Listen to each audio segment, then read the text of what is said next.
अस्सलाम वालेकुम वरहमतुल्लाहि वबरकातुहू।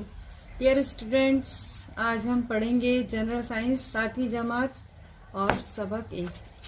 तो 7वीं जमात में आपको कुल 20 सबक हैं और पहला सबक है जानदारों की दुनिया, तवाफुक और जमात बंदी।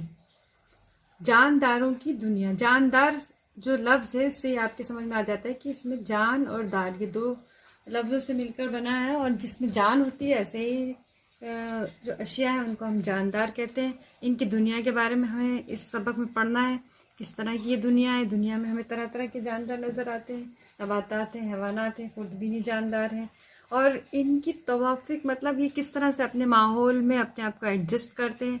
और इनकी जमात बंदी, जिस तरह से आप लोगों की जमात होती है, आप लोग कुछ 6th-7th में, कुछ 8th में, अलग अलग जमात में आप लोग पढ़ते हैं। इसी तरह से अगर हम जानदारों को अच्छे से उनकी स्टडी करना चाहते हैं, उनके बारे में मालूमात जानना चाहते हैं, तो उनकी जमात बंदी करना ज़रूरी है। साइंसदानों ने अलग अलग तरह से इनकी जमात बंदी की है। यहाँ सबसे पहले दिया हुआ है, ज़रा याद कीजिए किन किन खुसूसियात से जानदारों का तनु मालूम होता है। जानदारों का तनु का मतलब है यहाँ पे कि जानदारों में फ़र्क पाया जाता है। जैसे बहुत से नबातात हैं लेकिन तरह तरह के हैं। कोई पानी में रहते हैं, कुछ जो ज़मीन पे उगते हैं, कुछ जो बेल होती हैं, किसी में फूल होते हैं, किसी में फूल नहीं होते। इस तरह से अलग अलग है। जानदार में हैवानात भी अलग अलग तरह के हैं, कोई ज़मीन पे रहते हैं, कोई पानी में रहते हैं, कुछ उड़ते हैं। ये जो तनु है इसके बारे में इन्होंने याद दिलाया है। ज़मीन पर कई किस्म के नबातात मौजूद हैं। यहाँ पर फिर आगे इसी के बारे में बात की है कि जहाँ तरह तरह के नबातात हैं, किसी में मुख्तलिफ रंग के फूल खिलते हैं, कोई पानी में रहते हैं, कोई रेगिस्तान में रहते हैं, और कुछ ऐसे भी नबातात हैं जो खुर्दबीन यानी हम जब माइक्रोस्कोप से उसको देखेंगे जब भी नज़र आएंगे, वैसे हमें आँखों से नज़र नहीं आते। कुछ बर्फ़ानी इलाकों में होते हैं। कुछ हैवानात जो हैं वो अलग अलग जगहों पे, जैसे हवा में, पानी में, इस तरह से रहते हैं। नबातात की तरह हैवानात में भी तनु पाया जाता है। इसमें यखल भी होते हैं, यानी जो जिन खुलियों से वो बने हुए हों वो एक भी हो सकते हैं, ज़्यादा भी हो सकते हैं। कुछ फिक्री होते हैं, कुछ गैर फिक्री, यानी रीढ़ की हड्डी किसी में होती है, किसी में नहीं होती। कोई जल थेले हैं जो पानी और ज़मीन दोनों में रहते हैं, जैसे मेढक। इस तरह रेंगने वाले हैं, जैसे छिपकली है या सांप है। इस तरह से हमारी दुनिया जो है तरह तरह के हैवानातों से भरी पड़ी है। और ऐसे माहौल को देखकर ये सवाल पैदा होता है कि जानवरों में इस कदर तनु किस वजह से पैदा हुआ होगा। अभी हम ये सोचें कि अलग अलग जानदार क्यों हैं, किस तरह से इतने तनु इसमें पाया जा रहा है। अब यहाँ फिर से एक बताइए तो भला कहकर इन्होंने कश्मीर और राजस्थान के इलाके में पाए जाने वाले नबातात और हैवानात एक ही किस्म के होते हैं, ऐसा सवाल पूछा है। क्या एक ही जैसे होते हैं? कश्मीर और राजस्थान में अगर हम देखें तो नबातात और हैवानात एक जैसे नहीं हो सकते। आप इनमें कौन सा फ़र्क बता सकते हैं? इनमें बहुत से फ़र्क रहते हैं जो हम आगे भी देखेंगे और समझ में आएगा कि जो कश्मीर हो या राजस्थान हो, इनका जो माहौलियात है वो अलग अलग है। इनकी हवा पानी, इनका मौसम, इनका माहौल, उसी हिसाब से वहाँ पे हैवानात और नबातात मिलते हैं। कश्मीर जैसे सर्द इलाके में बड़े पैमाने पर देवदार, सनोबर जैसे मखरूती दरख्त पाए जाते हैं। राजस्थान जैसे रेगिस्तानी इलाके में सिर्फ बबूल, नागफनी जैसी नबातात उगती है। यहाँ पर नागफनी की शक्ल आपको नज़र आ रही है, किस तरह की होती है। ये शक्लें हैं जो रेगिस्तानी इलाके के जानदार हैं, उनकी शक्लें दी हुई हैं। हैवानात भी हैं इसमें, ये दिख रहे हैं, और नबातात भी हैं। तवाफुक, अब यहाँ पर तवाफुक की तारीफ दी हुई है जो कि आपको सवाल जवाब में भी काम आएगी कि तवाफुक होता क्या है।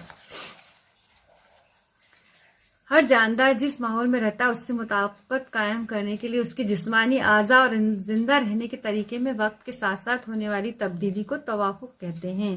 यानी जिस माहौल में जानदार रहता है उसके हिसाब से उसके जिस्मानी आज़ा होते हैं, और ज़िंदा रहने के तरीके में भी वक्त के हिसाब से तब्दीली होती रहती है। उसे ही हम तवाफुक कहते हैं। जो चेंजेस आते हैं, जो बदलाव आते हैं, उनको ही तवाफुक कहते हैं। यहाँ एक बॉक्स दिया हुआ है, नबातात में तवाफुक किस तरह से हो सकता है, इसके लिए इन्होंने ये मुशाहिदा करने के लिए जरूर दी है। नबातात मिस्किन कहाँ रहते हैं, उनकी जड़ की किस्म कैसी है, उनके पत्तों की खुसूसियत कैसी है, तने की खुसूसियत कैसी है। तो साइंस में आपको ज़्यादातर यही काम है कि आप मुशाहिदा करें, अपने आसपास की चीज़ों को देखें, समझें किस तरह की चीज़ें हैं इस दुनिया में और उनमें क्या फ़र्क है और क्या एक जैसा मसावी है, क्या किस तरह की उनकी बनावट है। अब कमल के फूल को इन्होंने बताया पानी में रहता है, उसकी जड़ की किस्म रेशेदार है, गोल फैला हुआ बड़ा मोमी तह वाला पत्ता रहता है और इसकी तने की खुसूसियत से बसला। तब नागफनी के बारे में पूछा जा रहा है। इस तरह के आपने कैक्टस के पौधे देखे होंगे, इनमें ये कहाँ रहते हैं, ये रेगिस्तानी जगहों पे या ज़मीन में ही रहते हैं। इनकी जड़ की किस्म भी रेशेदारी है। इनके पत्तों की खुसूसियत क्या होती है, ये बहुत कांटे जैसे हो जाते हैं बारीक बारीक, ताकि इसमें से पानी भाप बनकर ना उड़े। इनके तने की खुसूसियत नरम और मोटे तने रहते हैं। बरगद जो है वो ज़मीन पर रहता है, इसकी जड़ की किस्म असल जड़ है। इसमें भी पत्ते आपने देखे होंगे, दिल की शेप के पत्ते रहते हैं और तने की खुसूसियत ऐसी कि बहुत सख्त तना रहता है और इसकी जो चौड़ाई है या इसकी जो तने का दायरा जो रहता है वो बहुत बड़ा रहता है। अच्छा, बड़े बड़े दरख्त रहते हैं। अब हम पढ़ेंगे आबी नबातात में तवाफुक। आपके इलाके में नदी, नाले, तालाब, झील जैसे आबी ज़खायर का मुशाहिदा कीजिए। बर्री और आबी नबातात में आपको क्या फ़र्क नज़र आता है। तो अगर हम अपने आसपास देखें तो हमारे आसपास बहुत सारी पानी के ज़खायर हैं। जैसे हमारे आसपास समुद्र हो सकता है, नदी नाले, कुछ जहाँ जगहों पे पानी जमा होता है, ऐसी जगहों के नबातात पे आपको मुशाहिदा करना है और देखना है कि उनमें और ज़मीन में रहने वाले जो नबातात हैं उनमें क्या फ़र्क है।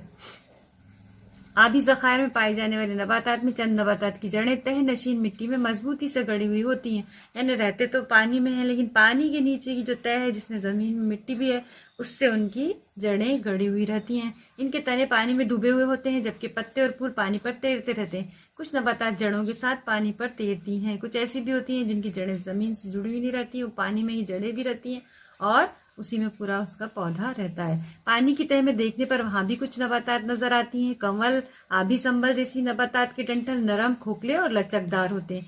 इनके जो शक्ल यहाँ पर दी हुई है, जैसे कमल का डंठल दिख रहा है, यहाँ पर आपको इसमें छेद दिख रहे हैं या गड्ढे जैसे दिख रहे हैं, इसमें हवा रहती है नरम ताकि ये पानी में आराम से तैर सकें।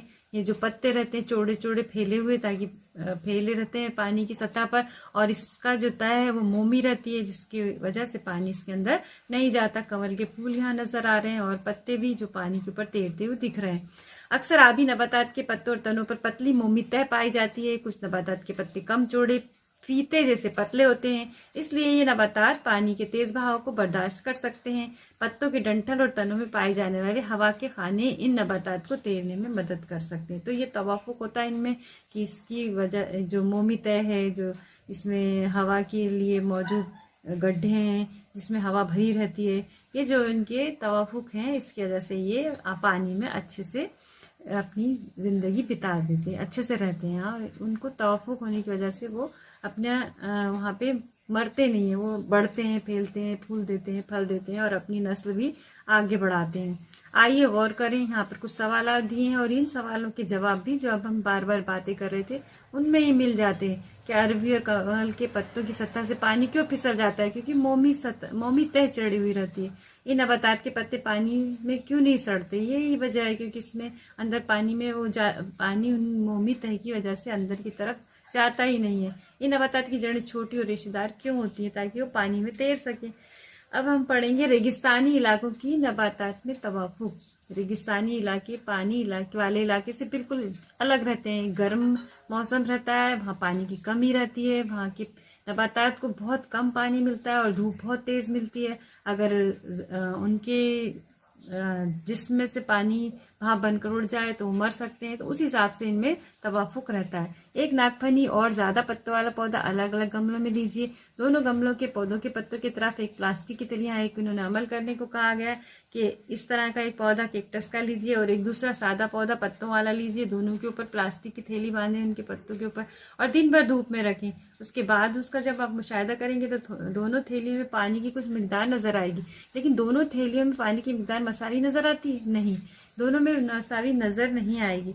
जो इस तरह का पौधा है कैक्टस, उसमें बहुत कम नज़र आएगी, और जो दूसरा सादा पौधा है उसकी थैली में पानी की मिकदार ज़्यादा नज़र आ जाती है, क्योंकि वो ज़्यादा पानी की भाप बन के पानी उसमें फिर बाद में ठंडा होता है और वापस पानी बन के हमें नज़र आता है। जबकि जो ये वाला पौधा है कैक्टस, उसमें पानी बहुत कम भाप बन के निकलता है, इस वजह से उसमें जो पानी वापस जमा होता है वो बहुत कम रहता है। इस तरह से दोनों में फ़र्क रहता है। और रेगिस्तानी पौधों में पत्ते नहीं होते, वो बहुत छोटे या सुई नुमा भी होते हैं और कांटों में तब्दील हो जाते हैं। इस वजह से इनके जिस्म के पानी बहुत मामूली मिकदार में भाप की शक्ल में खारिज होता है। तना पानी और ग़िज़ा का ज़ख़ीरा करता है, इसलिए वो मोटा हो जाता है। पानी की कमी की वजह से तने को शुआई तरक्की का फ़ाल अंजाम देना होता है, इसलिए वो हरा होता है। पौधों की जड़ें पानी की तलाश में ज़मीन के अंदर खूब गहराई तक जाती हैं, जबकि कुछ जड़ें दूर तक फैल जाती हैं। इन नबातात के तनों पर भी मोमी मादे की मोटी तह पाई जाती है। तो हमने आज के इस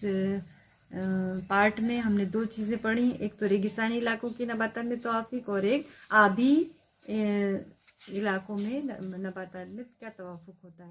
अब अगले